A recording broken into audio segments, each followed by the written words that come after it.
Hello, my name is Allie Minks, and I am the Director of Clinical Services for Centerpoint Hospital in St. Charles, Missouri.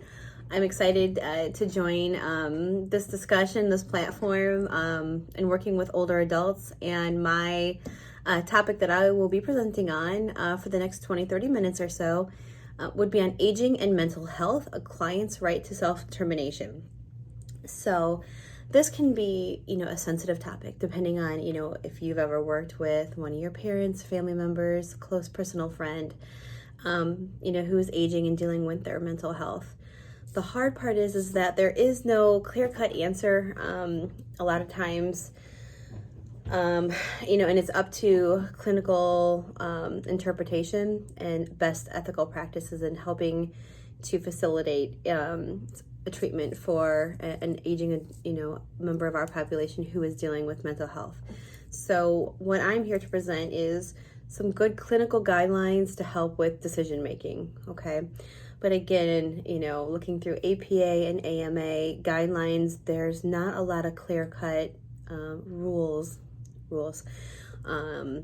on working with an aging member of our population. So it's using empathy, using best clinical practice, and discernment. Okay, so kind of like 6 tenets to start off with when working with somebody in the aging population. Just remembering that clients have the right to a safe space to access treatment for self-exploration, self-determination, and within a facility that honors their freely chosen values. Clients have the right to integrate their personal values, spiritual beliefs, religious faith into their treatment and into their individual growth process. Clients should never be treated against their will or encouraged to seek therapy in ways that use manipulation, coercion, or authoritarianism. Clients have the right to discuss their concerns and identity distress without being reduced to diagnostic categories or labels. Clients have the right to evaluate, with the help of their practitioner, their clinicians, the risk and benefits of various options and conduct in order to promote personal responsibility and more effective choice making. Clients have the right to seek therapy or treatment from a licensed mental health professional for any personal motivation free from governmental obstruction or intrusion. Okay. So every day, we make choices in our lives that we hope will make our lives more satisfying. We decide, where we live, what kind of work we do, what food to eat, what activities we participate in, and with who. Older people and people living with disabilities need to make the same kinds of choices. Okay, so that doesn't mean, just because mom or dad, is 70, that they automatically don't know what's best for them. Even when they're living with, some mental illness, even possibly some memory impairment issues, they still should be, an integrative part of their decision making, to help with, their self-efficacy and, being able to help manage, the aging process with dignity. Okay. Self-determination with person-centered planning is a process designed to shift power in negotiating the mental health system from the professional to the individual receiving services. So person-centered planning. So having that person, right, that aging adult, that member of our society, be a part of their treatment team planning. They should be a part of the process. Not decisions being made by 5 members of the family, 10 people who live across the country that don't really see this individual, and then them not having a say. They should definitely be a part of that in collaborative treatment planning, collaborative care, if that person has the mental capacity for that. So if they are able, and that's really hard. And I talked with a couple of our providers. Basically, if that person can answer questions and most of the time can make, decisions, the best decisions in their own care, they should definitely be a part of that. Now, obviously, somebody who's catatonic, actively psychotic, not oriented, to at least ×3, that would be a little bit more difficult and would need a little bit more clinical intervention and discernment. Practitioners need to be aware that with aging adults, self-neglect is a critical issue in a rapidly aging society. Elder self-neglect is the impairment of an elder's ability to perform essential self-care due to a physical or mental impairment or diminished capacity. Self-neglecting behavior can either be intentional or unintentional and possess a risk to one's health and well-being. When aging adults retain medical decision-making capacity in the absence of advanced dementia or psychiatric disease but cannot sufficiently care for themselves, clinicians are often faced with ethically challenging decisions. Specifically, clinicians are asked to balance the ethical principles of beneficence, I really struggle with that word, so I apologize, which is acting in the best interest of the patient, and non-maleficence, avoiding harm, while respecting a patient's right to self-determination or autonomy. Additionally, clinicians must remain mindful of their own bias and avoid paternalism, that is, over-reliance on their own authority in directing care. Okay, so again, clear as mud on that one. So balancing what's in the best interest for the patient and what's in their best care, which a lot of times, when we're working with older adults, they don't always, it doesn't seem like it always messes what that person wants and what they need.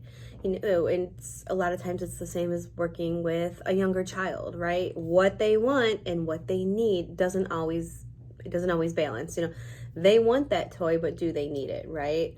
They want to stay in their home. They want to live in their home, but should they? Is it in the best clinical decision to have this person living at home? Is it in the best clinical decision to have this person, in charge of all their own ADLs, in charge of their medications? They may want that, right?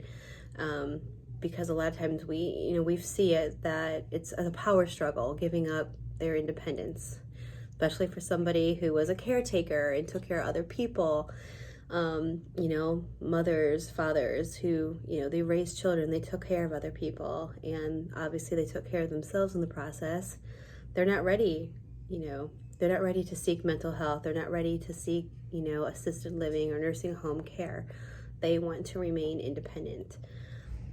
The struggle is sometimes that they don't realize that they are dealing with a diminished capacity. And that's where the clinician has to balance that maleficence and non-maleficence in an ethical manner. And it's hard because there is no clear-cut rule. I was talking to a provider about this, and when someone has a strep throat, right, you take this step, this step, this step, and the decision's made.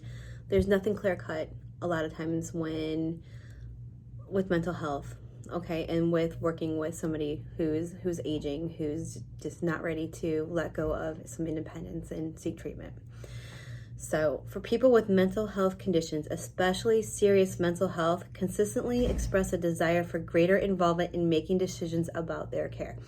And I did, preparation for this talk, I did look up some studies that integrated person-centered care. And not that the patient always got the outcome that they wanted during this process, but they felt, better and a little bit more comfortable with decisions that were being made because they were such an integral part of the process. Like, they felt that, from the beginning, they were part of the treatment team. They were part of working with the families and making that decision.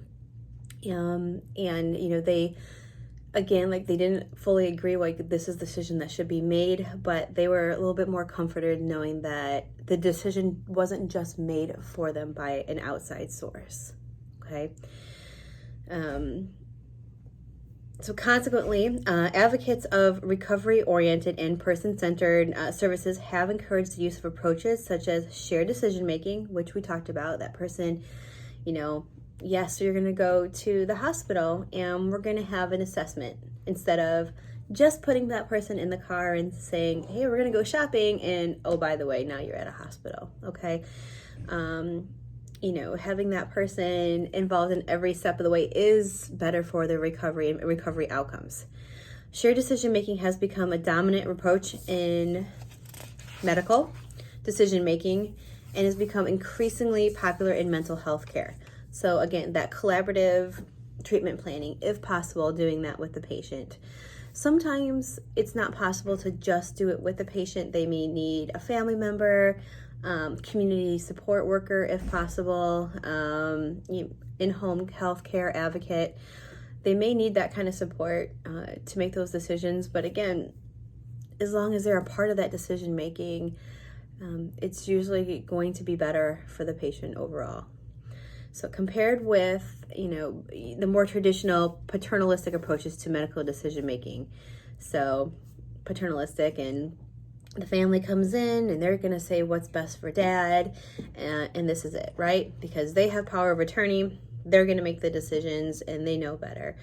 A lot of times, those decisions can be influenced by financial factors, family burnout and caring for that person, or just overall not having a lot of education on working with an older adult. Feeling that, once you hit this age, this is what should happen, and following kind of a false sense of chronological order in healthcare. So, in shared decision making emphasizes the equal contribution of patients and clinicians. Still, shared decision making assumes that clinicians are an essential part of the decision making process. Accordingly, shared decision making supports person-centered care, but gives people with mental health conditions ultimate decision-making authority. This self-determinism is seen as closely aligning with the founding principles of psychiatric rehabilitation and is an important yet understudied outcome in intervention research pertinent to serious mental health. So again, I did read some studies. There are some studies that I read that are not closed out yet, so I wasn't able to get the end information and the end results on that. But from what I am seeing, this person-centered collaborative treatment is going to be the gold standard. I know it's something that I would personally, like to see more of, even with the organization that I work in, having that person, feel a little bit more like they are part of the treatment planning process. And for the most part, we do that. Our initial treatment plans here at the hospital are made with the patient. A lot of times family is involved in that as well. But ongoing through treatment, with medication changes, possible placement, possible, aftercare planning, the patient is an integral part of that. And unless they are fully, not able to make that decision, or we know that there's some self-neglect going on. So somebody could still have their full capacity, but engaging in their own elder self-neglect, like due to, depressive reasons, like I don't care anymore, I don't care what happens to me, which, we see the rise in depression and completed suicides in the aging population, where, they will purposely neglect their medical, they will purposely neglect their mental health concerns, and sometimes in an attempt to die, feeling like they'd given up. So, if you are working with somebody that you feel is engaging in elder self-neglect, even though they are a part of the decision-making process, they are making their decisions, it's probably a good idea to make sure that there's some follow-through. So to make sure that, those meds are being filled, that they're being taken, that they are accessing, their ongoing mental health care. Because again, and we've seen this before, sometimes people will tell us what we want to hear during a treatment team meeting, and then they will do something different, okay? So just being aware and just knowing that elder self-neglect is pretty high. From the studies that I read, is like about age 72 is when they start seeing like a real kind of uptake, due to some comorbid medical issues a lot of time, or unresolved issues they had from their marriages, raising their children, that they just never accomplished, and feelings of depression and guilt, and that increases the likelihood of elder self-neglect and self-care. Okay, so according to the AMA Journal of Ethics, there are no specific guidelines for clinicians about how to best respond to self-neglecting aging patients who retain medical decision-making capacity, but who are unable to adequately care for themselves. So no specific guidelines, which again, as clinicians, makes this a very, very tough and sensitive topic to work with. For a severely depressed patient actively intent on suicide who demands to leave the hospital, any reasonable clinician would probably prioritize patient safety, well-being over respect for autonomy. So this person, I have nothing to live for, I don't care, but I'm not going to kill myself, I'm not going to hurt myself. That raises some red flags to a clinician that, that they are not going to take care of themselves, that they will, in fact, make an attempt to hurt themselves or end their life, right? So we want to respect what they are saying, but again, we have to use our good clinical judgment to make that determination. In cases of elder self-neglect, how should a clinician balance beneficence, respect for autonomy, and non-maleficence? At which stage should a clinician privilege the principle non-maleficence over the principle of respect for autonomy, or when does elder self-neglect become self-abuse? When should a patient's decisions be regarded as experiencing a lack of insight or lack of appreciation for his or her current situation and thus indicative of a lack of capacity? Allowing self-neglecting or aging patients with multiple risk factors when their behavior and symptoms suggest poor insight and lack of capacity has been considered elder mistreatment and a form of elder abuse, which would be a clear violation of the principle of non-maleficence. However, it does not have to be the case that one ethical principle is more important than the other. Rather, clinicians should use ethical principles such as those discussed here to guide clinical decision making. So again, we want to respect their autonomy. We want to keep them safe. Always not the same thing. It is working within our best clinical judgment and staffing with other clinicians and other providers, especially if you feel like you may have a bias on the case that you are working, to make the best clinical judgment for the patient. Because no matter what, their safety is our number one priority over autonomy. And that is a hard concept. It's been and I don't want to speak for everyone. I am an LPC by trade. So I'm a therapist. And that is, I know it's been a struggle to, you like this person, you have a relationship with this person, you know what they want, but when it doesn't balance what they need, there is that strong ethical pull, and it pulls on your heartstrings. And it is a difficult call. And, my recommendation would be to not make that call or judgment by yourself, especially if you feel some kind, of paternal bias. So some useful approaches for clinicians of aging patients who express self-neglect. It's important to determine first if the patient has capacity, and then what interventions are needed in the patient's best interest. If there's an underlying condition such as depression or delirium contributing to the patient's impaired capacity, this should be treated.